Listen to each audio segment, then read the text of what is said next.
You. It's your man MAS. I'm back with another one. Yes, another anime review. All right. This time around, we're talking about Tokyo Revengers. All right. Tokyo Revengers is a very popular anime. I wouldn't say like it's crazy popular, but it used to be on Crunchyroll. And then at some point, I think like Hulu got the license for it or whatever. So Hulu is continuing the legacy of Tokyo Revengers. All right. So yeah, I finished it. Finished everything.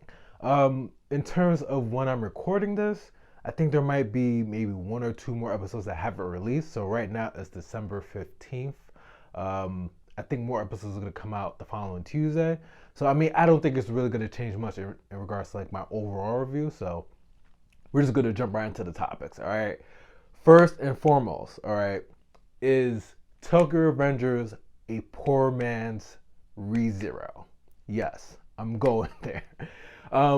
Yes, it is. Yes, it is. I really struggled to watch this show, right? In terms of like, what is the appeal? Like, I have my reasonings for why people like it for the most part, but in terms of just like, if you've watched anime, if you're a dedicated anime lover, if you watched a decent amount of wide variety of anime, all right, this anime ain't it, all right? It's not it, all right? So it reminds me of ReZero, but just like to a lesser extent. Like everything it tries to do is a lesser extent. Pretty much an individual who can go back in time and try to make changes, right? The only difference is there's no powers, right? There's a bunch of hooligans, like a bunch of people causing mischief, and like this dude has no like Takamichi, right? Takamichi. What? That's how you say. I'm pretty sure that's how you say his name. This dude never has a plan. Never has a plan, right?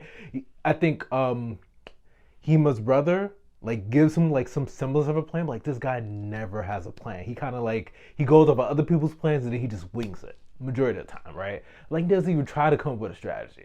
So that's frustrating. It's frustrating. So it's a poor man's ReZero, right? ReZero is better in every regards. It's a isekai. And if you know me, you know you watch my videos, you know how much I loathe isekais, right? Isekais are, in my opinion, like a cheap way to tell an anime story, right? It's like, hey, made up world. So you know how much I'm not a fan of isekais, but even that isekai is like way better than what I've watched, right?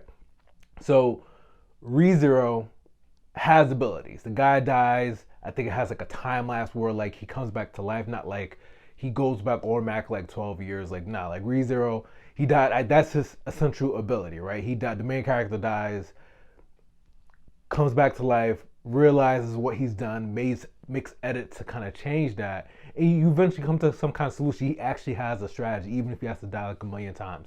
With this guy, of course, he's not dying a million times, but like you kind of get the sense he doesn't know what he's getting himself into, right? He's kind of stumbling through this time traveling thing, if that's a word, right? I feel like if I was a time traveler, I would have a better plan than this guy, Takamichi, right? You know, Laura rests his soul, he is trying his best.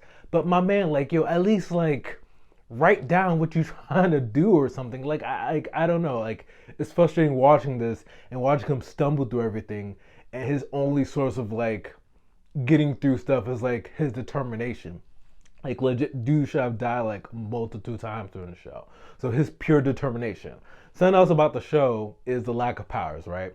And I get you, like not every anime has to be a focus on like superpowers, but like it's just so bad. Like like his legit superpower is his tenacity, like his motivation to never quit. Like and the way I described it in my head was like, you know how Dragon Ball Z, they have power. I feel like that's the easiest metaphor when it comes to this kind of thing. Dragon Ball Z, they power up, and you know, like you could tell by the shift in music that is about to go down, or like the tides of battles are about to change.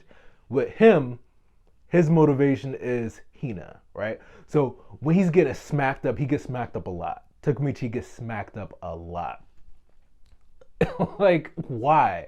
But when he's like, you know, at his low point, he thinks about Hina, and that's his essential like power up, his turning into a Super Saiyan.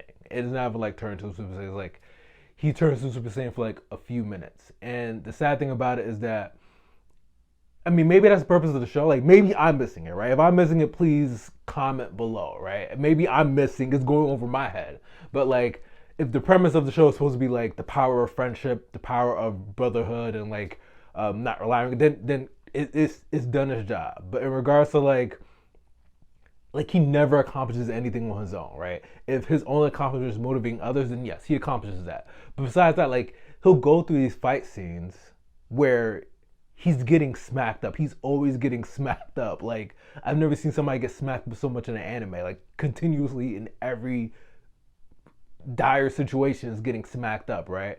And he thinks about Hina, gets motivated, thinks about the people he wants to save, gets motivated, and then he's like, I'm gonna do this for you guys. Still getting smacked up, but this time around he just doesn't go down. He just doesn't flop, right? And then he has to do this until somebody of actual substance, somebody of actual combat prowess comes along and saves him. That's the show. That's the entire series. That is Tokyo Revengers. He goes back in time with no plans, tries his best, gets smacked up, has to either rely on somebody to get motivated to then make a difference, an actual difference, or he stalls them enough where somebody else goes, like somebody still makes the difference. It's not really him ever making the difference.